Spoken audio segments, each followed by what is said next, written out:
पड़ेगी, पेड़ काटना पड़ेगा।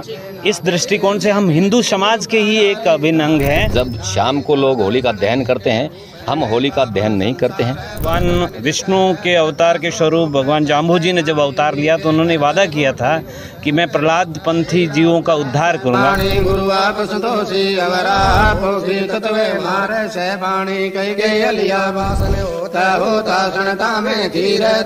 नमस्कार, मैं हूँ सुमेशता बिश्नोई और आप देख रही हैं ट्रिपल एस न्यूज़। सर्वप्रथम आप सभी को होली के इस पावन अवसर की हार्दिक शुभकामनाएं। आज की खास तस्वीरें बीकानेर के गंगा शहर के बिश्नोई मंदिर से। आज यहाँ पर सर्वप्रथम बिश्नोई समाज के अंदर हवन एवं पहल के साथ होली के इस पावन अवसर की शुरुआत की जाती है। उसके बाद में बिश्नोई समाज के सभी लोग आज यहाँ पर पहुँचे हैं, सभी ने पहल लिया है और उसके बाद ही घर में जितने भी शुभ कार्य हैं उनकी शुरुआत की जाती है। हमारे साथ में इन तस्वीरों में बिश्नोई समाज के गणमान्य सदस्य और गणमान्य लोग मौजूद हैं। आइए उनसे जानते हैं कि अक्सर लोगों के मन में जिज्ञासा रहती है कि जहां सभी समाज के लोग होलिका का पावन अवसर मनाते हैं, होली का पूजन करते हैं, दहन करते हैं, वही बिश्नोई समाज के लोग होलिका को देखना तक शुभ नहीं मानते। ऐसा इसके पीछे क्या कुछ कारण है, ऐसा क्यों है? सबसे पहले तो आपके चैनल को बहुत बहुत बधाई, शुभकामनाएं। हर वर्ष की भांति आप इस वर्ष भी हमारे बीच होता रहे, इसलिए आपको शुभकामनाएं। हम सभी बिश्नोई समाज जो प्रहलाद पंथी है, गुरु महाराज जाम्बू जी ने 29 नियम की पालना हमें बताई, आचार संहिता बताई, 29 नियम का पालन करते हैं। हम प्रहलाद पंथी है। प्रहलाद पंथी हम इसीलिए कहा जाते हैं कि जब शाम को लोग होली का दहन करते हैं, हम होली का दहन नहीं करते हैं, हम उसमें शामिल नहीं होते। जो कि होलिका की हम लपट तक नहीं देखते हैं। शाम में हम शौक मनाते हैं, हम जब उसी टाइम शौक के रूप में हम खिचड़ा बनाते हैं, खिचड़ा बना के शौक बनाते हैं। जब हलवा वगैरह सुबह जो प्रतिष्ठान बनाते हैं वो सुबह के बनाते हैं कि सुबह हम हवन करके पहल करके और सुबह विधि विधान से हवन होने के बाद 26 शब्दों का पाठ होकर के विधि विधान से हवन और पहल लेकर के फिर भोजन करेंगे। हम इसीलिए प्रहलाद पंथी हैं। शाम को जब होली का दहन होता है तो सभी लोग घर के अंदर रहते हैं, शौक मनाते हैं और खिचड़ा करके और शौक मनाते हैं। जी जी।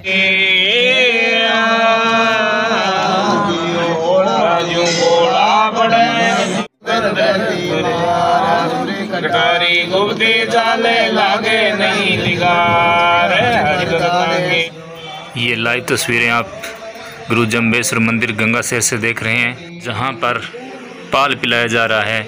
और हम आपको बता दें, इस पाल का बिश्नोई समाज के अंदर बड़ा ही महत्व है, क्योंकि समराथल धोरे पर गुरु जम्बेश्वर भगवान विराजमान होकर 120 शब्द पढ़कर हवन किया और 29 नियम बताए और 29 नियम बताने के बाद में पाल पिलाया और पाल पिलाकर बिश्नोई धर्म की स्थापना की। और तभी से ये परंपरा चली आ रही है। और विशेष शुभ कार्यों पर या अमावस्या के दिन या होली के दिन इस तरीके से हवन होता है और हवन के बाद पाल दिया जाता है। आप इन तस्वीरों में देख सकते हैं कि पाल का कितना महत्व है। सभी गणमान्य लोग अपने घर पर बर्तनों में पाल डलवा कर ले जा रहे हैं और पाल का छिंटा देने के बाद में घर में शुभ कार्य, भोजन इत्यादि का कार्य करेंगे। तो बिश्नोई समाज के लोग ही प्रहलाद पंथी क्यों कहलाते हैं, बाकी समाज के लोग क्यों नहीं कहलाते? इसके पीछे का क्या कुछ कारण है? ऐसा एक उदाहरण आता है कि भगवान विष्णु के अवतारों में एक अवतार जो नरसिंह अवतार है, उसके पीछे की कहानी हम और आप सब जानते हैं।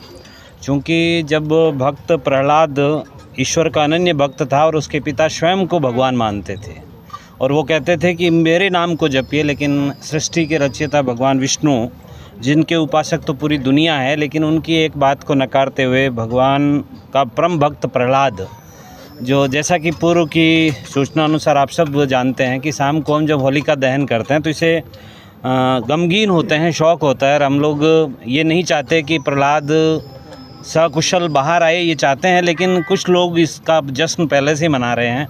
क्योंकि आज पूरी दुनिया इस बात को मान चुकी है कि जो बिश्नोइज़्म है वो एकदम इको फ्रेंडली है और उस समय दहन करना एक पर्यावरण को नुकसान पहुंचाने के पीछे भी एक बड़ा कारण है।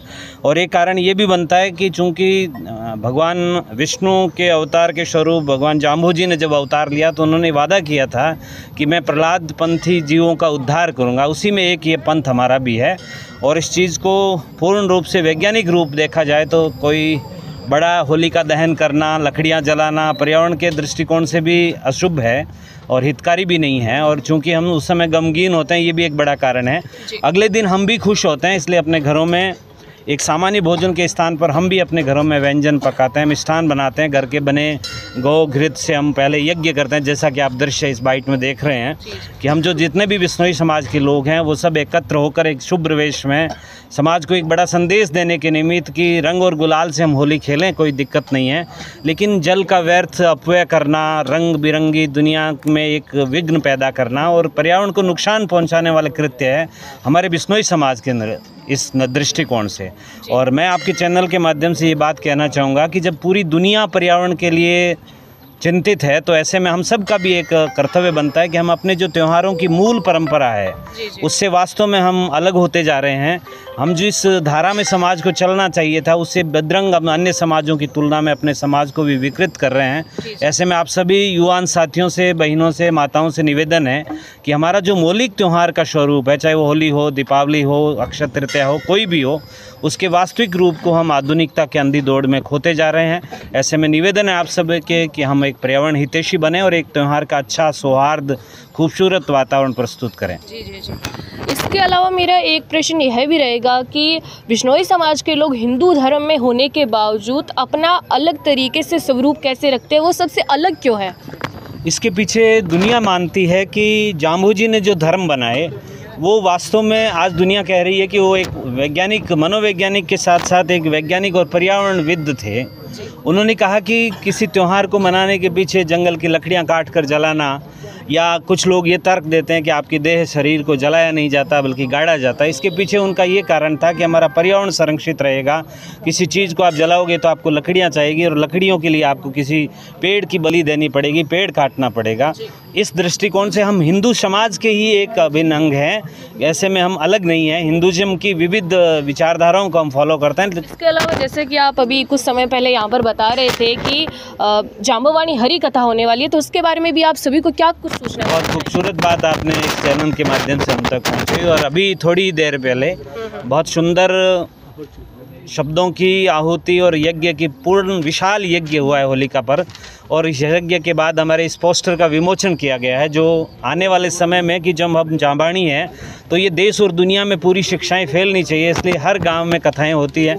और इसी क्रम में हमारे इस गंगा शहर के जैन पीजी कॉलेज के पीछे जो मंदिर है उसमें भी विशाल कथा, जाम्बानी हरी कथा होने जा रही है, जिसमें जाम्बू जी की कथाओं का जन जन तक पहुंचाना होगा। और ये कथा 31 मार्च से 6 अप्रैल तक है, और कथा दिन में दोपहर 12 बजे से शाम 4 बजे तक, और यज्ञ और बड़ा एक विशाल जागरण 5 अप्रैल रात्रि काल में रहेगा, और अगले दिन विशाल यज्ञ और महाप्रसादी का आयोजन होगा। इस चैनल के माध्यम से आप सभी धर्म प्रेमी सज्जनों से निवेदन है कि आप इस कथा में अधिकाधिक स्वयं भाग लें, अपने रिश्तेदारों को, मित्र मंडली को, बच्चों को साथ लाएं, ताकि बच्चों को में एक जाम्बानी पंथ के प्रति संस्कार जागृत हो और लोगों में एक पर्यावरण के प्रति सचेतना, और पुनः हम इस जाम्बानी पंथ के प्रति अटल रहें और अद्वितीय रहें और एक समाज को संदेश दें कि हम सभी जाम्बानी पंथ के परम अनुयायी हैं। और जाम्बवानी हरी कथा को करने के लिए बीकानेर की पावन धरा पर कौन पधार रही है? इस कथा में आप श्री